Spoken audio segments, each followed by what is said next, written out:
Ele se assenta aqui e quando todo mundo está com a mesa pronta, ele se levanta, olha para a igreja, olha para o pão e diz assim: esse pão aqui, ó, que vocês estão hoje comendo aqui na Santa Ceia, é o meu corpo.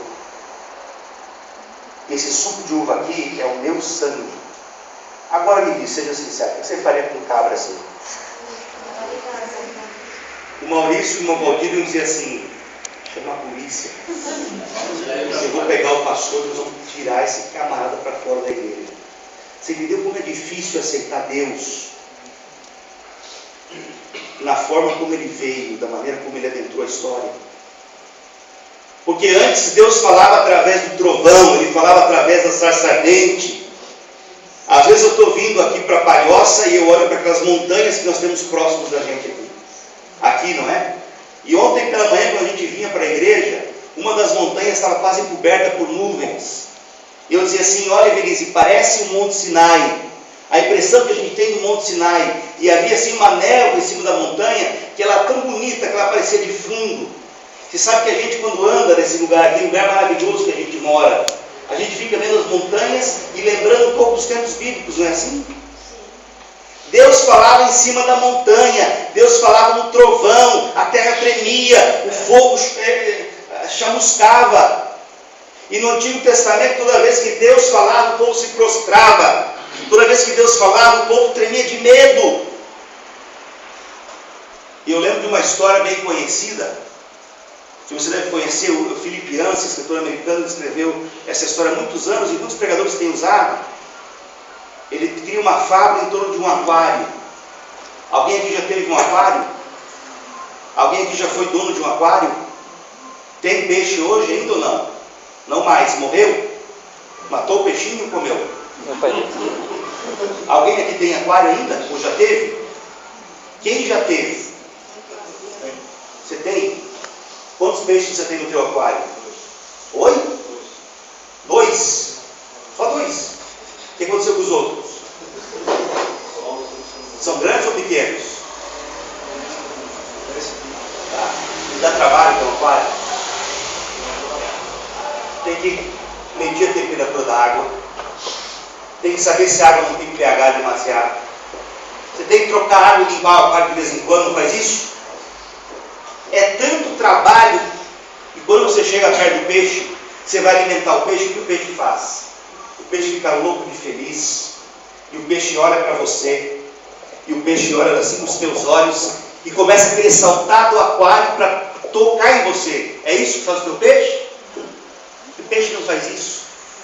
Toda vez que você se aproxima do aquário, o peixe se esconde atrás da pedra, porque para você, ou para ele, você é grande demais.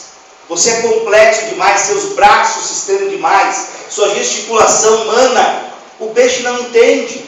Não é igual o cachorro que você abre a porta, e nós temos um cachorro lá em casa que já vem e se atira na gente. Peixe não faz isso. E o Philip Yancey encontra nessa fábula que um criador de peixes, alguém que tinha um aquário enorme, ele amava os peixes, ele se dedicava aos peixes, ele limpava o aquário todas as semanas, e ele queria expressar seu amor, mas toda vez que ele se aproximava, os peixes se escondiam. Então um dia ele teve uma ideia, para dizer para os peixes que todo ato de alimentar, de limpar o aquário, era um ato de amor. Ele se transformou num peixe e entrou no aquário e viveu no meio dos peixes. Parece um absurdo. Você vai dizer que ser humano se proporia isso, mas essa é a história do Evangelho.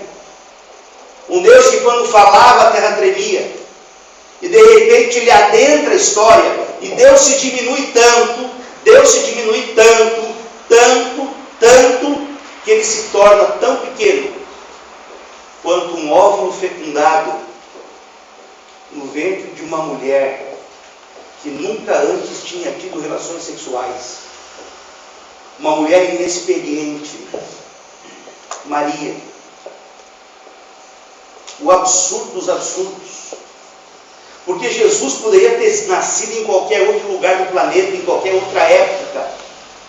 Jesus poderia ter nascido no ano 2008 ou 2010, no Hospital Sírio-Libanês, numa maternidade famosa da nossa cidade de Florianópolis, ou de São Paulo, qualquer lugar do mundo. Ele podia ter escolhido uma mulher experiente, que já teve filhos, um casal já experiente na bagagem de cuidar de uma criança, mas ele se fez menino e nasceu aonde? Numa manjedoura, num lugar simples, fétido, no meio dos animais. E quando eu olho para essa história, ela é incabível na realidade humana que nós vivemos e entendemos de um Deus. E logo quando ele estava no ventre de Maria, eles chegaram à cidade de Belém de madrugada e começaram a bater de porta em porta.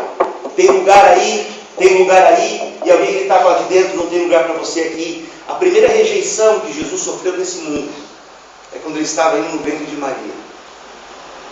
Mais tarde, quando ele foi à igreja, ele fez exatamente o que nós imaginamos que o Sebastião faria. Ele começou a ler o livro de Isaías.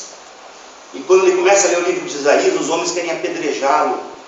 Então ele aprendeu o que o mundo estava dizendo: nós não temos lugar com Deus como você no mundo. Jesus estava aquém do que o mundo queria.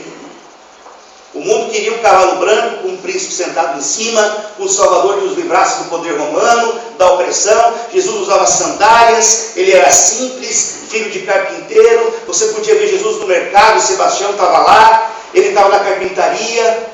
Os irmãos de Jesus andavam na rua, as pessoas conheciam sua casa, as pessoas haviam jogado futebol com eles na infância. E ele veio na forma mais humilde possível e mais frágil possível. Tome um bebê no colo. Pega uma criança recém-nascida. Você vai perceber como uma criança requer cuidados. Você que é pai sabe. A gente compra aquela fralda mais cara, Pampers. Você compra ali a melhor pomada para a criança não assar. Você pensa em todas as vitaminas possíveis, no melhor leite que tem na farmácia. A gente gasta com filhos, gasta ou não gasta? E se você vira as costas, no momento, a criança fica assada, fica febril, ou adoece, porque criança é algo frágil. E a mensagem por trás disso era Jesus dizendo: eu que falava lá no trovão, eu que falava lá em cima nas nuvens, eu que dei os 10 mandamentos a Moisés no Monte Sinai, eu que fiz a terra estremecer, eu estou vindo em forma de um menino para me relacionar com você. Deus se relacionando com o ser humano, é por isso que ele é chamado de Emanuel, Deus conosco. Isso era incabível na época de Cristo.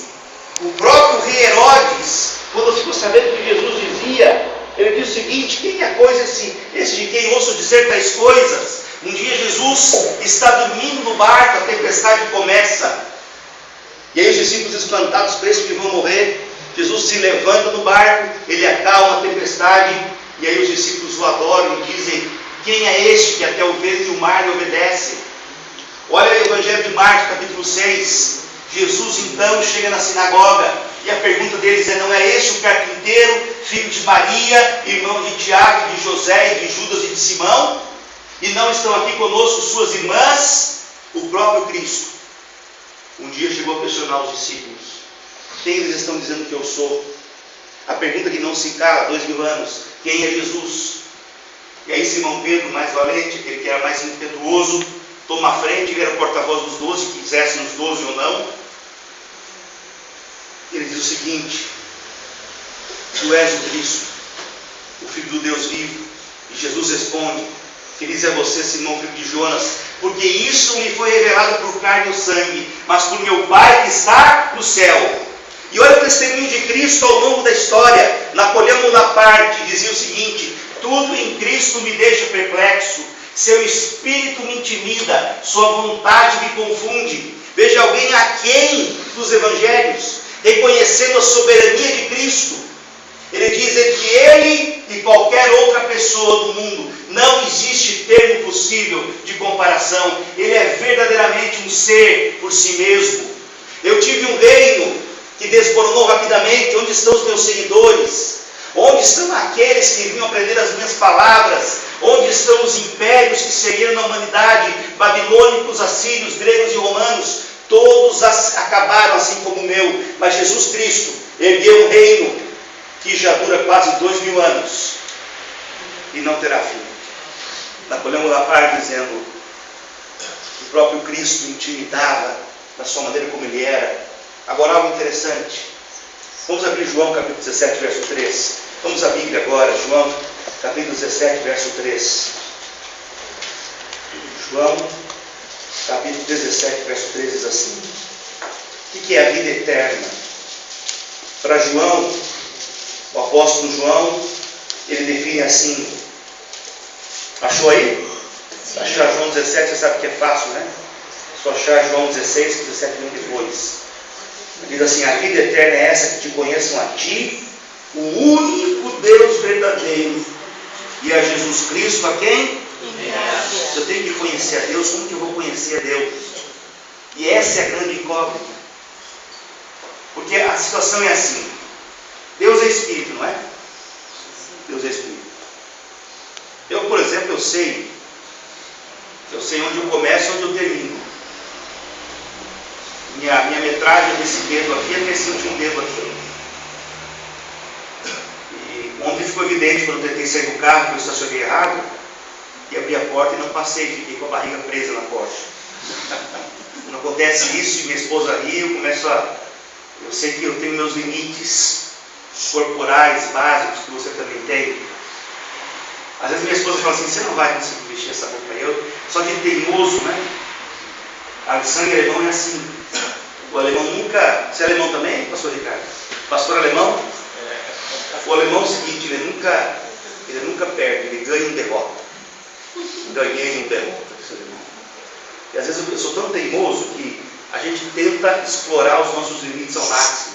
Mas os limites de Deus, como é que você vai entender um Deus que é Espírito, um Deus que está em todo lugar? Porque a Bíblia diz que Deus, primeiro, Deus é onipotente. O que quer dizer isso, onipotente? Pode todas as coisas, não é isso? Ele é onipresente. O que quer dizer onipresente? Quer dizer, Deus está aqui hoje? Está na nossa casa? Está no Japão? A gente usa o Japão como exemplo sempre, né? Japão. Está na Argentina? Até na Argentina? Está com os irmãos? Ele é onipresente.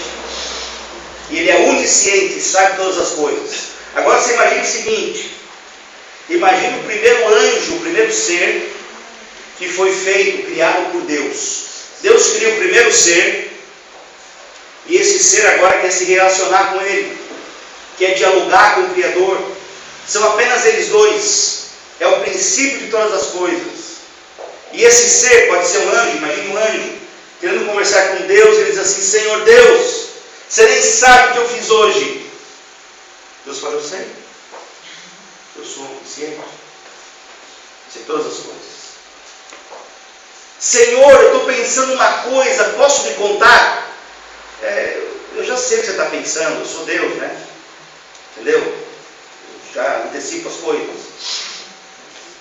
Senhor, sabe onde eu estive?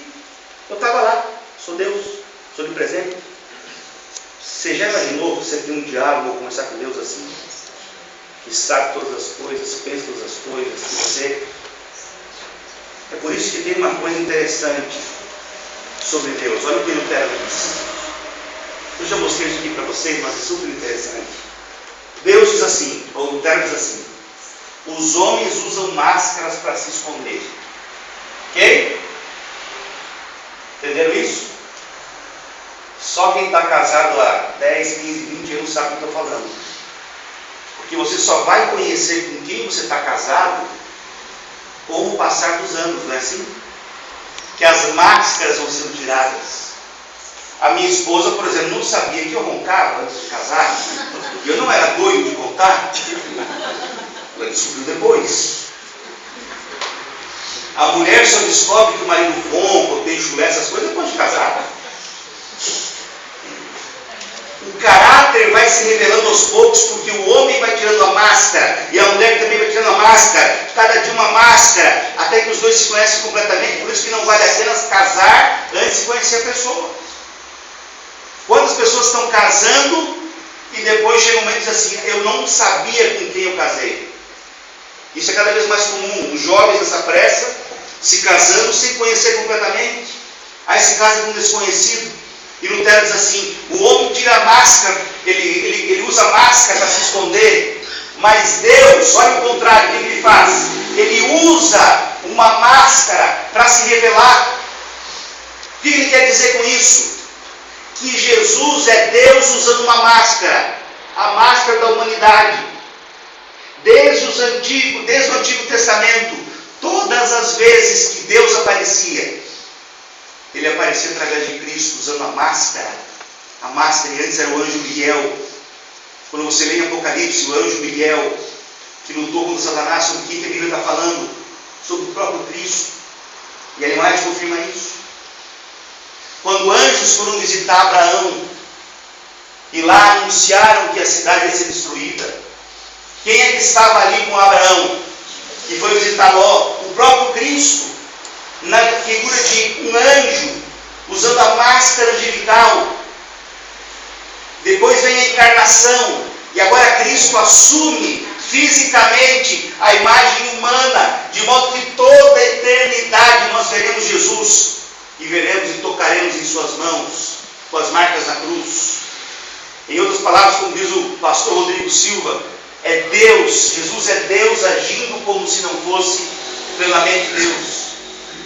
É Deus agindo como se não fosse plenamente Deus. Paulo diz assim, nele, em Jesus, a palavra aqui é pleroma, nele habita corporalmente todo pleroma, a plenitude do que? Da divindade, ou seja, nunca houve tempo na história que Jesus não tenha existido, porque Jesus é Deus completo como é Deus Pai. E aqui a gente faz um nó na nossa cabeça. Uma coisa que as crianças sempre perguntavam, e eu perguntei um dia para o meu pai, é a seguinte: quem criou Deus? Já parou para pensar quem criou Deus?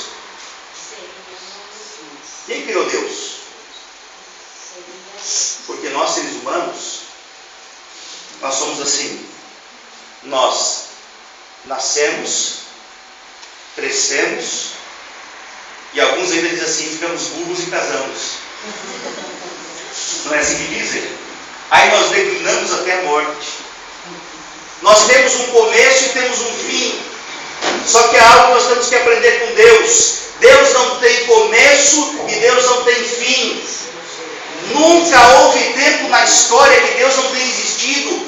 Isso para nós é incompreensível. Um Deus que existiu em toda a eternidade. E Jesus nunca, não houve momento em que Ele foi criado. Ele era um com o Pai desde o princípio. Se você vai à Bíblia, João capítulo 1, verso 1, você diz que ali estava o Verbo.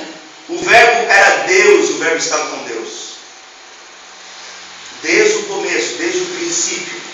Jesus Cristo é o princípio da criação.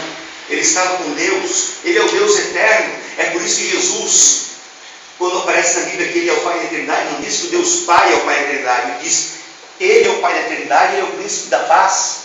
Jesus disse, eu sou o pão da vida. Ele não diz o Pai é o pão da vida. Ele diz, eu sou o pão da vida.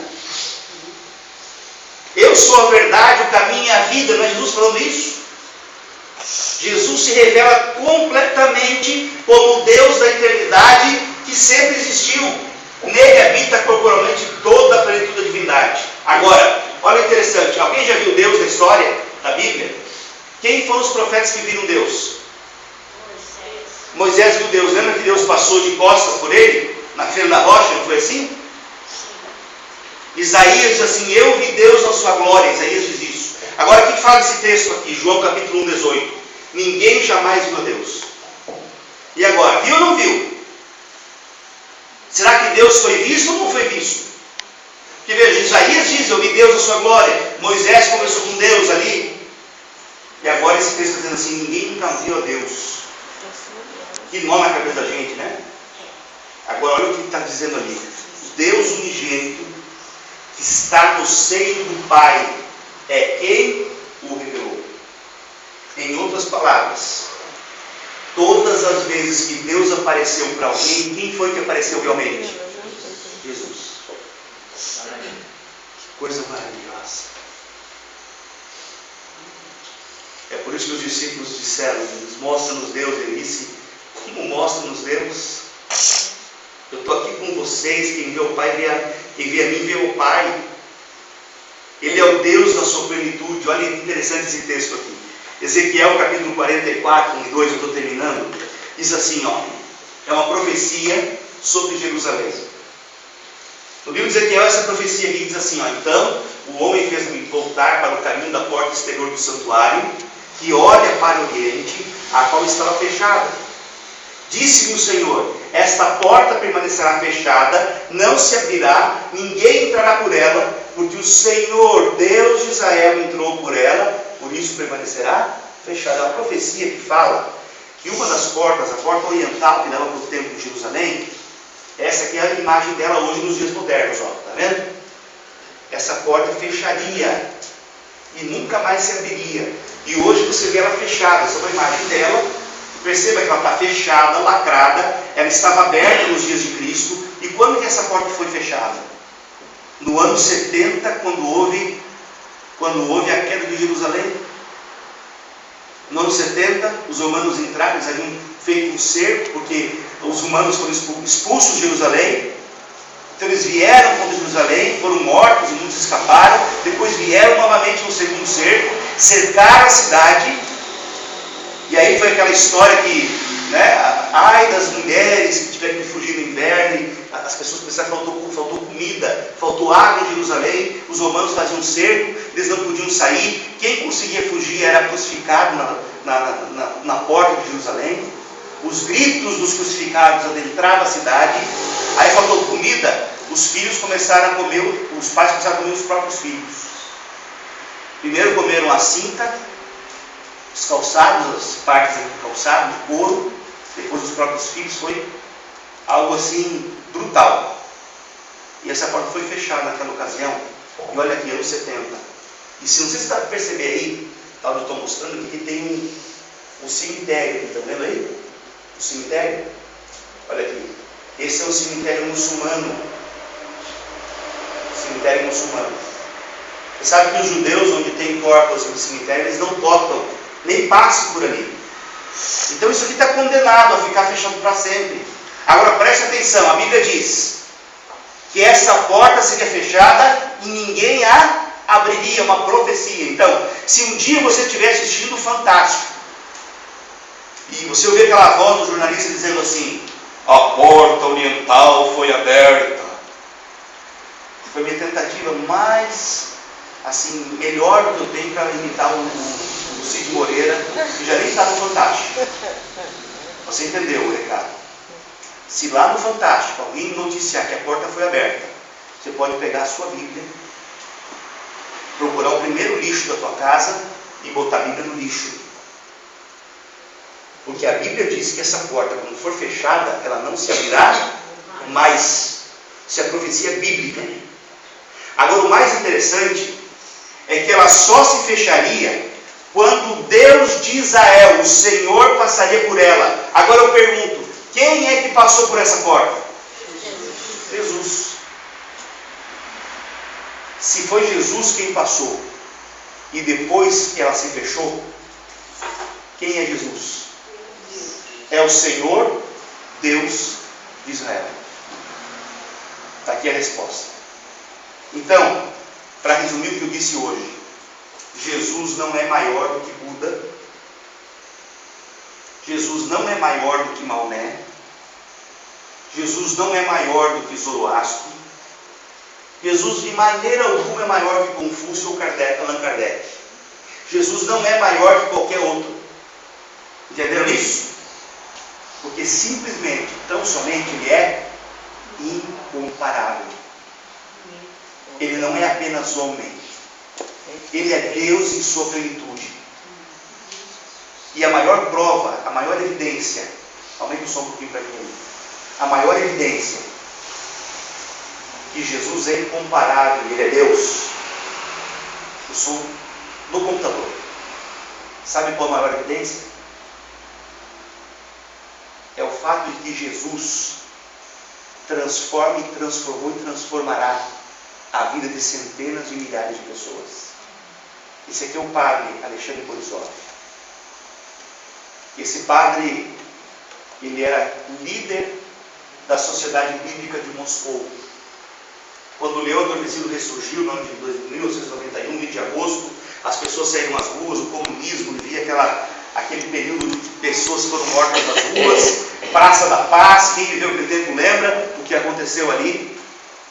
E o padre Alexandre Borisov, ele acreditava que Jesus era Deus tão plenamente, que no meio daquelas manifestações e tanques de guerra, ele reuniu seus companheiros, outros padres daquele lugar, eles foram à praça pública, a Praça da Paz, munidos de porções do Novo Testamento.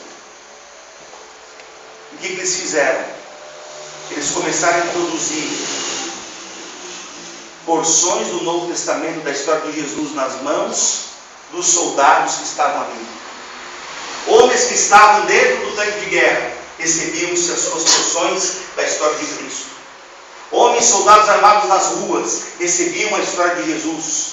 As pessoas que estavam passando, manifestantes, todos começaram a receber porções do Novo Testamento. E o que ele queria com isso? Mais tarde ele mesmo revelou, do fundo do coração, dizia ele: eu acreditava que os soldados com os Novos Testamentos no bolso não atirariam seus irmãos e irmãs. E ele tinha razão. Quando a história de Cristo era colocada no coração daqueles homens, na mão daqueles soldados, eles começaram então ali a depor suas armas, lágrimas saíram dos seus olhos. Por alguns momentos os tanques pararam. Aqueles homens estavam comovidos com a história de Cristo, porque apesar do Cristo histórico, apesar das evidências que ele esteve aqui, ele ainda transforma vidas. E a maior evidência é o Evangelho estar vivo depois de 2000 anos. A maior evidência é essa semana estar acontecendo. Ainda 2000 anos depois, nós relembramos aquele que passou pela terra e dividiu a história. Porque o poder desse homem, hoje, se você for a qualquer tribo indígena desse mundo, você vai ver a Bíblia lá dentro sendo pregada. Qualquer prostíbulo onde mulheres um dia se prostituíram, ali na cabeceira está a Bíblia, que simboliza uma vida nova que elas querem ter. Presídios, homens condenados por homens. E você verá ali homens libertos por Deus. Porque a história de Cristo faz isso, é libertadora.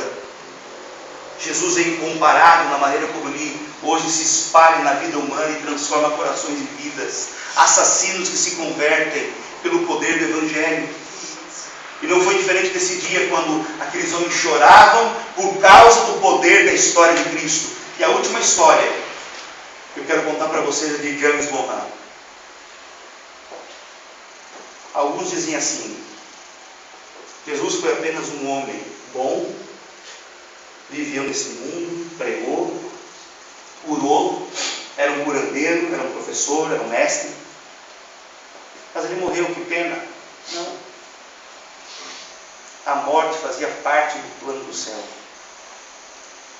Quando Adão e Eva morderam o fruto da árvore do bem e do mal, Jesus estava com as malas prontas.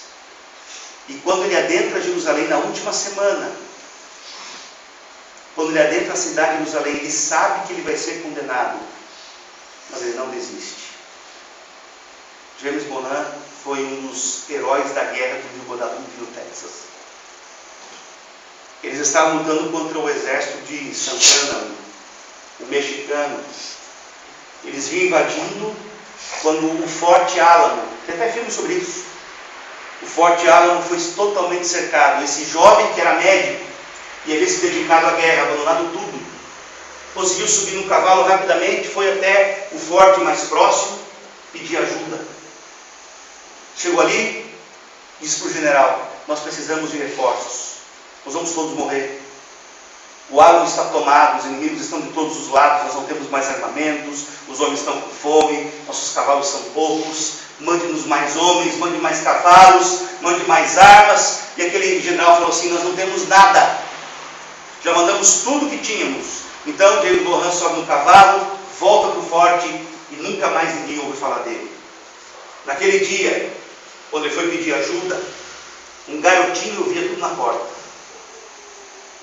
Então, quando o James Mohan sobe no cavalo para voltar, aquele garoto olha para o pai que está do lado e pergunta: pai, se tudo está tão ruim, por que ele tem que voltar? E o pai responde: eu duvido, filho, que ele tenha pensado em qualquer outra possibilidade. Foi assim com Jesus. Em qualquer momento da história, Jesus poderia ter desistido.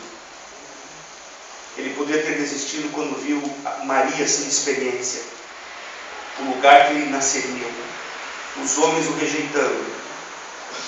Da sua figura de Deus, ele poderia ter desistido ao saber que ele receberia açoites, que seria ferido e rejeitado. Diz Isaías: o mais rejeitado entre os homens. Mas ele não desistiu. Sabe por quê? Sabe por que Jesus não desistiu? Amanhã de manhã, quando você acordar pela manhã, descabelado, com mau hálito, com os olhos cheios de remela da noite, parece que você dormiu dobrado ao meio, você acorda e olha para o espelho, todas as manhãs desse jeito. Olhe para essa imagem no espelho e você vai saber por que Jesus não desistiu. Simplesmente, então somente, por você. Amém. Venha caminhar comigo ao longo dessa semana. Vamos andar juntos na personalidade de Cristo, viver os últimos momentos, tocar nos cravos e tocar na cruz. Quero chamar agora a canção dessa noite. Preste bastante atenção nessa mensagem.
Cada vez mais lentos são os passos de Jesus naquela longa estrada em Jerusalém. Cansado, ferido, machucado, humilhado, não há palavras que descrevam esse quadro de amor. Naquela rua empoeirada foram as marcas da cruz. Se sonha escreve a história de um Deus de amor. Não há quem o ajude, muitos fogem, muitos choram.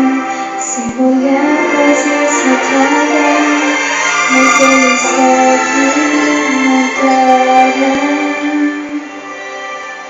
As mãos, os pés, os cravos da ferícia com a cruz. A dor aquele usou. Jesus pagou. Tudo por amor, seu perfeito sangue.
How many sermons